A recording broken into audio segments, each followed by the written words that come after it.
Video like जरूर कर लीजिए और ऐसे वीडियो लगातार फ्री में पाने के लिए चैनल को तुरंत सब्सक्राइब कर लीजिए और बेल आइकन को जरूर टैप कर लीजिए ताकि आगे भी सारे वीडियो आपको मिलते रहे। यूट्यूब में फॉलो करते हैं तो प्लीज ये वाला फ्री टेलीग्राम चैनल जरूर ज्वाइन कर लीजिएगा। सारे नोटिफिकेशन सारे अपडेट यहीं पे आते हैं, ध्यान रखिए।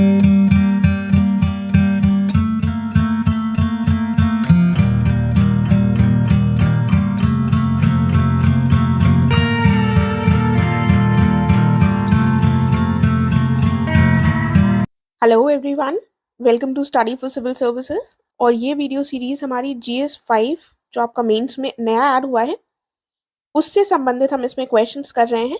और अगर आप उसका सिलेबस देखेंगे तो जितने भी पॉइंट दिए हुए हैं GS 5 और GS 6 के उन पॉइंट्स को हम डिस्कस करेंगे एक क्वेश्चंस के माध्यम से। हर पॉइंट का प्रयास किया जाएगा कि 3, 4 या 5 जितने भी क्वेश्चंस हो सके वो कवर किए जाएं। तो फिलहाल हम पॉइंट 1 डिस्कस कर रहे हैं और ये हमारे जो क्वेश्चन डिस्कस कर रहे हैं ये दोनों लैंग्वेजेस में है। तो अगर आप हिंदी मीडियम के हैं या इंग्लिश मीडियम के, दोनों लोग ही इससे बेनिफिट ले सकते हैं। एंड इसको स्टार्ट करने से पहले मैं आपको बताना चाहूंगी कि आप हमारे पेड ग्रुप से जुड़ सकते हैं।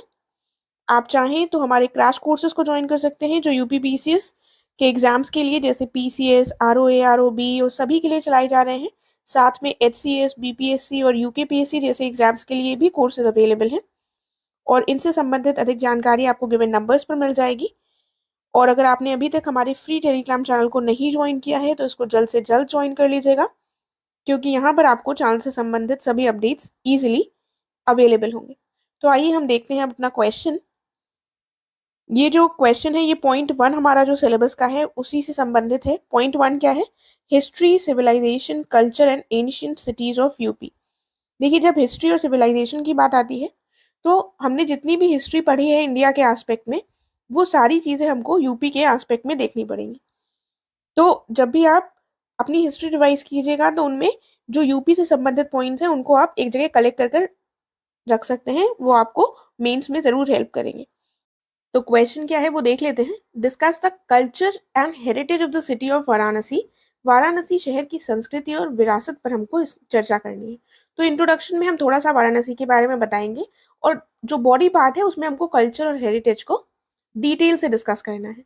तो इंट्रोडक्शन में हम क्या लिख सकते हैं? हम बताएंगे कि वाराणसी को बनारस के नाम से भी जाना जाता है और ये भारत की सांस्कृतिक राजधानी यानी कि कल्चरल कैपिटल भी है। पुरातत्व, पौराणिक कथाएं, भूगोल, इतिहास और गंगा नदी के किनारे पर इसकी अनूठी अवस्थिति है। एक तरह से आपने बता दिया कि कहाँ पर सिचुएटेड है और भारत के इतिहास में इसके योगदान के कारण ये देश का सबसे पुराना जीवित शहर है। तो इस तरह से हमारा थोड़ा सा इंट्रोडक्शन हो सकता है, क्योंकि ये ओल्डेस्ट लिविंग सिटी भी कही जाती है वाराणसी को। फिर हम आते हैं अपने मेन बॉडी पार्ट में। अब कल्चर और हेरिटेज के बारे में बताना है तो आप चाहें तो आप इसको पैराग्राफ में भी लिख सकते हैं, आप चाहें तो आप पॉइंट्स में भी लिख सकते हैं। तो हम बताएंगे पहले कि बहुत सारे रिलीजियस प्लेसेस हैं वाराणसी में। कौन कौन से? सबसे इंपॉर्टेंट तो हो जाता है काशी विश्वनाथ टेम्पल जो वाराणसी में प्रेजेंट है। और यहाँ तक कि जो आदिम पद्धतियां रही हैं पूजा की यानी कि प्रिमिटिव वर्शिप कल्ट्स रहे हैं वो भी आज तक यहाँ पर प्रैक्टिस किए जाते हैं। और वाराणसी का एसोसिएशन बुद्ध से भी है, जैन तीर्थंकर से भी है, शैव से भी है, वैष्णव सेंट से भी है और डिवोटेड सेंट से भी है जैसे कि कबीर और तुलसी। तो हम साथ में एग्जाम्पल्स देते हुए चलेंगे तो हमारा जो आंसर है वो और ज्यादा इफेक्टिव लिखेगा। ठीक है, तो इसीलिए एग्जाम्पल्स आपको बताने हैं बीच बीच में। उसके बाद दूसरे पॉइंट में हम क्या बता सकते हैं कि इसमें रिच और ओरिजिनल वैरायटी ऑफ पेंटिंग्स और स्कल्पचर स्टाइल्स हमको देखने को मिलती है और साथ में यहाँ का जो फोक आर्ट है वो भी काफी उन्नत है। और साथ में हम क्या बताएंगे कि विभिन्न एजेस में यानी कि विभिन्न एराज में ड्यूरिंग वेरियस एजेस होगा यहाँ पर वाराणसी ने प्रोड्यूस क्या किए हैं? मास्टर क्राफ्ट्समैन प्रोड्यूस किए हैं। और वाराणसी ने अर्न करा है फेम अपनी साड़ीज के लिए, हैंडीक्राफ्ट्स के लिए, टेक्सटाइल्स के लिए, टॉयज के लिए, ornaments, metal work, clay, would work, leaf और फाइबर क्राफ्ट्स के लिए वाराणसी ने नाम अपना इन सब क्षेत्रों में बनाया है। और एंशियंट क्राफ्ट्स जो हैं वो भी बनारस में हम देखते हैं कि जो प्राचीन शिल्प है इसका भी बनारस काफी धनी रहा है और साथ में जो मॉडर्न इंडस्ट्रीज है वो भी यहाँ पर अच्छे से स्थापित है। तो हमें बेसिकली बताना है डिटेल में और साथ में एग्जाम्पल्स के साथ उसको इलाबोरेट करना है। आगे हम देखते हैं फिर हम ये भी बताएंगे हमें सारे डायमेंशंस कवर करने होते हैं बेसिकली।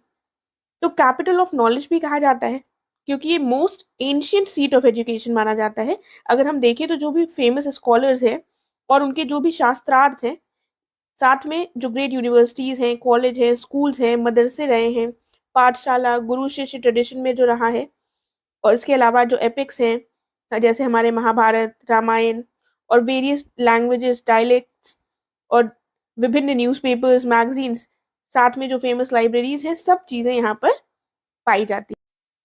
तो इसमें क्या कहा गया है, जो सोशल कल्चरल फैब्रिक है वो कैसा है बनारस का, वो हम बताएंगे कि यहाँ पर पवित्र, जटिल और सामाजिक स्थानों, सांस्कृतिक बहुलवादी, भाषाई और जातीय समूह सब पाए जाते हैं। यहाँ पर सबका संगठन देखने को मिलता है।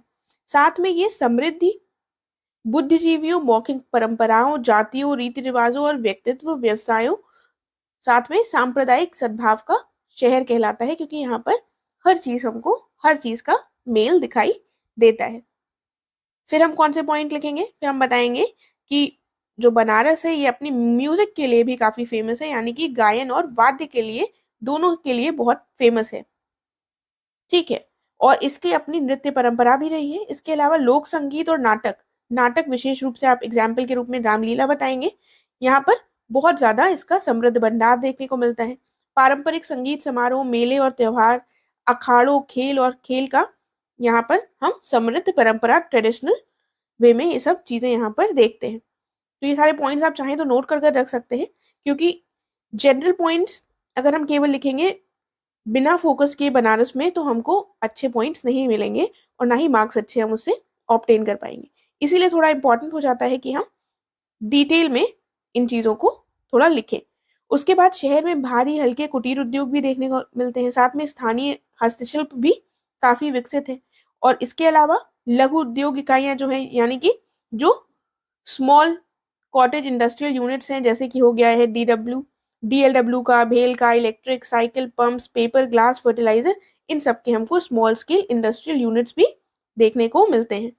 उसके बाद हम बताएंगे कि ये जो शहर है ये फ्रीडम स्ट्रगल में भी इसने बहुत महत्वपूर्ण भूमिका निभाई थी, इसीलिए यहाँ पर स्वतंत्रता संग्राम और शहीदों की कहानी भी हमें देखने को मिलती है। और हिस्ट्री ऑफ काशी राज, जिनके नाम पर काशी विश्वनाथ टेम्पल पड़ा, और सारनाथ का इतिहास यहाँ पर काफी ज्यादा फेमस है।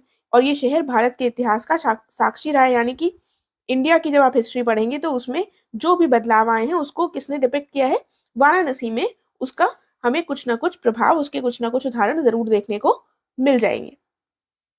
इसके साथ हमारा ये कंप्लीट हो गया है।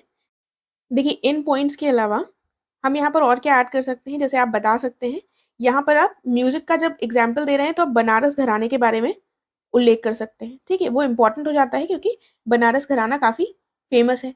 इसके अलावा आप कौन से पॉइंट्स मेंशन कर सकते हैं, आप लिख सकते हैं घाट के बारे में, जो बनारस की घाट्स इतनी फेमस है। और घाट के बारे में लिखिए तो बनारस की जो घाट्स है उनके कुछ एग्जाम्पल्स भी दे दीजिए, जैसे कि एक हो गई हमारी अस्सी घाट, ठीक है, तुलसी घाट, इस तरह से आप कुछ एग्जाम्पल्स देंगे घाट के बारे में लिखकर। तो कुछ इनमें पॉइंट्स और ऐड किए जा सकते हैं और आप अपनी तरफ से यहाँ पर ज़्यादा से ज़्यादा एग्जाम्पल्स देने की कोशिश कीजिएगा, क्योंकि एग्जाम्पल से हमारा आंसर और इफेक्टिव हो जाता है। और जहाँ पर शिक्षा की बात की है तो वहाँ पर आप जो भी बनारस में शिक्षण संस्थान है, जैसे कि BHU, जैसे कि हो गया महात्मा गांधी काशी विद्यापीठ, इन सब के बारे में भी मेंशन कर सकते हैं। ठीक है, तो ये इंपॉर्टेंट पॉइंट्स है, इनको ध्यान रखिएगा। साथ में हम अपने कंक्लूजन में क्या लिख सकते हैं, कंक्लूजन ऐसे नेसेसरी नहीं है क्योंकि डायरेक्ट क्वेश्चन था, हमने डायरेक्टली लिख दिया, लेकिन तब भी 2 लाइन का आप कंक्लूजन क्या लिख सकते हैं, यहाँ पर अपने आंसर के कंक्लूजन में आप लिख सकते हैं कि एक मार्क ट्वेन की बहुत ही फेमस लाइन है कि Banaras is older than history. क्या लिख सकते हैं, Banaras is older than history, older than tradition, older even than legend, and looks twice as old as all of them put together. ठीक है, तो ये लाइन आप लिख सकते हैं अपने कंक्लूजन में, और ये आपके आंसर को और इफेक्टिव बनाएगी। अगर आप चाहें तो आप इसको अपने एसे में अगर कहीं जरूरत पड़ती है तो भी आप इसको यूज कर सकते हैं। तो इस तरह से आप अपने आंसर को एंड कर सकते हैं मार्क ट्वेन की लाइन में, और या फिर आप इस लाइन से अपने आंसर की शुरुआत भी कर सकते हैं। राइट, तो एक तरह से ये कोटेशन हो जाएगा जो आपके आंसर को वैल्यू ऐड करेगा। इसके साथ हमारा कंप्लीट हो गया है। देखिए, मैंने इंग्लिश में ही लाइन बता दी है, हिंदी वाले इसको इसका हिंदी में देख सकते हैं। लाइन मैं एक बार फिर से रिपीट कर देती हूँ। Banaras is older than history, older than tradition, older even than legend and looks twice as old as all of them put together. ठीक है, तो इस लाइन को आप अपने कंक्लूजन या इंट्रोडक्शन में यूज कर सकते हैं। इसके साथ हमारा ये कंप्लीट हुआ है। आगे हम और पॉइंट्स डिस्कस करेंगे, बाकी पॉइंट्स पे भी क्वेश्चंस करेंगे। अब हम नेक्स्ट वीडियो में मिलेंगे। Thank you so much.